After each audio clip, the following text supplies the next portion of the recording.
অনুষ্ঠান বাড়ির মতো বাড়িতেই বানিয়ে ফেলুন পনির পাসিন্দা।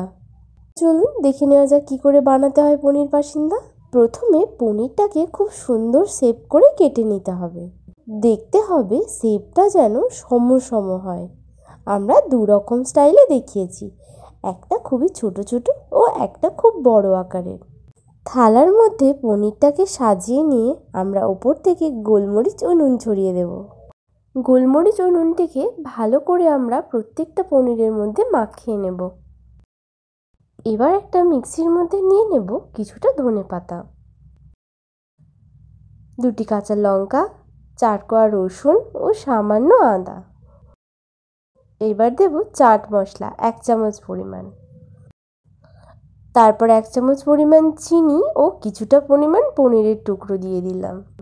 তারপর স্বাদ মতো নুন ও সবশেষে দিয়ে দিতে হবে অর্ধেকটা লেবুর রস।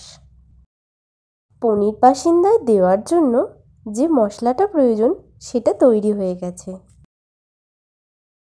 এবার একটা বাটির মধ্যে আমরা নিয়ে নেব 2 চামচ কর্নফ্লাওয়ার, 2 চামচ বেসন ও 1 চামচ চালের গুঁড়ো ও শেষে দিয়ে দেব স্বাদ মতো নুন।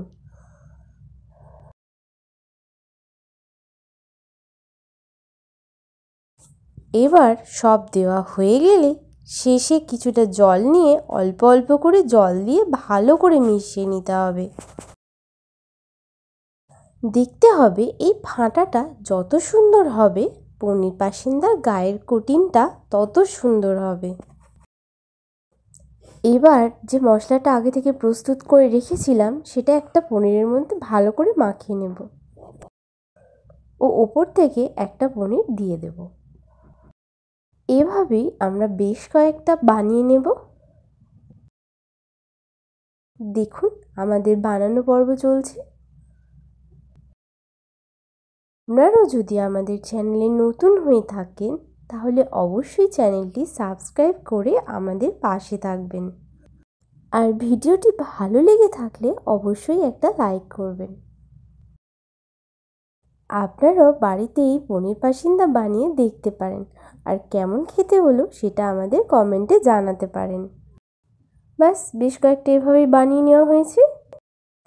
কড়াইয়ে তেল দিতে হবে। তেলটা গরম হয়ে গেলে আমরা আগে থেকে যে ব্যাটার প্রস্তুত করে রেখেছিলাম তার মধ্যে পনিরগুলিকে একটা একটা করে ভালো করে চুবিয়ে নিয়ে তেলের মধ্যে দিয়ে দিতে হবে।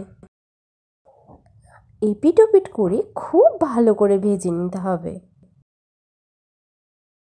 ভাজাটা যেন এভাবেই হয়। দেখুন আমরা বেশ একটু সময় নিয়ে ভাজছি।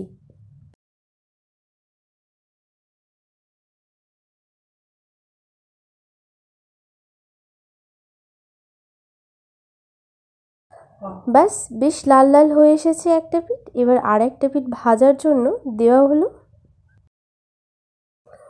দুটো পিঠই প্রায় লাল লাল হয়ে এসেছে, এবার তুলে নেবার পালা। এভাবেই আমরা বেশ কয়েকটি পনির পাসিন্দা ভেজে নেব।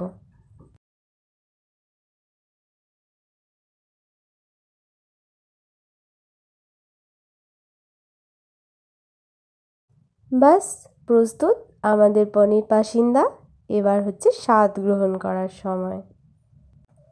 খেতে তো খুব সুন্দর হয়েছিল। দেখা হবে পরের কোনো একটা রেসিপি নিয়ে।